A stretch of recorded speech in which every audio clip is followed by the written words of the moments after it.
வணக்கம் நண்பர்களே, big Boss season 9 இன்னைக்கான முதல் ப்ரோமோ வந்துருச்சு. முதல் ப்ரோமோவே செம்மையா சூப்பராக இருந்துச்சு.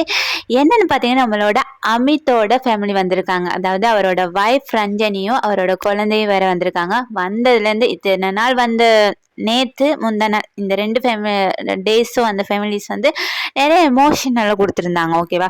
பட் இன்னைக்கு இந்த கரெக்டாக தான் பிக் பாஸ் பிளான் பண்ணி தான் அனுப்பியிருக்காங்க. பார்த்தீங்கன்னா எமோஷனலான ரொம்ப அந்த நிறைய சண்டை இல்லாத ஃபேமிலியை முன்னாடி அனுப்பிட்டு அடுத்தடுத்து இருக்கிற சம்பவம் செஞ்சவங்களை பின்னாடி அனுப்புறதுல வேற லெவலாக இருக்கும்.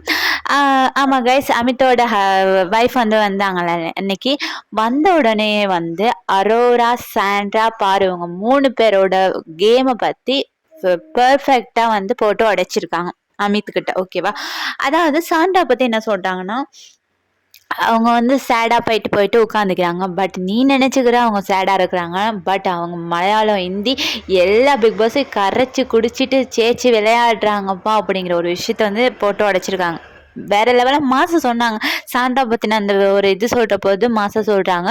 அரோராவை பற்றி நல்லா புரிஞ்சு வச்சு பேசுகிறாங்க. அதாவது அரோரா இந்த ஒரு மண்டே டு ஃப்ரைடே வரை என்ன நடக்குதுன்னு கரெக்டாக நோட் பண்ணி வச்சு எங்கே பேசணும் எங்கே பேசக்கூடாதுன்னு தெரிஞ்சுக்கிட்டு வீக்கெண்டில் சூப்பராக அட்ரஸ் பண்ணுறா அப்படின்னு ஒரு விஷயத்த சொல்லிட்டாங்க. நம்ம அவைத்து இப்போ இந்த 1-2 வீக்காக பாருவோட கொஞ்சம் க்ளோஸாக இருக்காரு. பாரு, கமருதீன் இந்த கேங்கோட இருக்கிறாருல.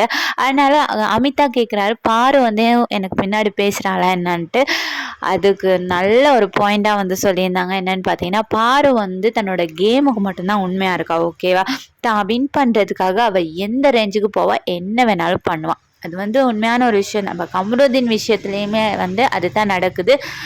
இதை பற்றின உங்களோட கருத்தை மறக்காமல் கமெண்ட் பண்ணுங்கள், லைக் பண்ணுங்கள், ஷேர் பண்ணுங்கள், சப்ஸ்கிரைப் பண்ணுங்கள், சப்போர்ட் பண்ணுங்கள். Bye guys.